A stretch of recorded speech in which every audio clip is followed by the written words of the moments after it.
DPC Partai Demokrat Palembang akan segera melakukan komunikasi politik dengan partai politik lain agar bisa mengusung Yuda Pratomo Mahyudin sebagai bakal calon wali kota Palembang.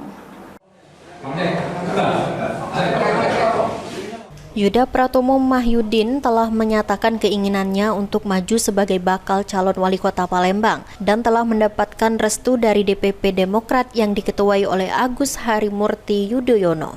Untuk meloloskan YPM sebagai bakal calon wali kota Palembang, Demokrat harus melakukan koalisi dengan sejumlah partai politik, khususnya yang memiliki kursi di DPRD Palembang.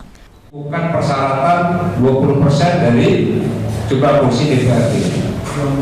Ya, kursi DPRD Kota Palembang ini 50, jadi 20% itu 10 kursi. Itulah syarat kalau menyalon.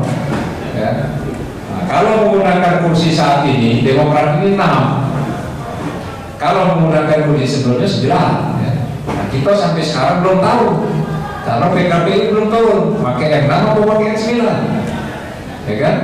Kalau pakai 9 bagus. Ya. Kalau pakai 6 ya oke, berarti kita perlu koalisi dengan partai yang isinya minimal 4. Selain akan melakukan koalisi, Demokrat juga dalam waktu dekat akan mencari bakal calon wakil wali kota Palembang mendampingi YPM. Firman Hidayat, Aji Delia, PAL TV.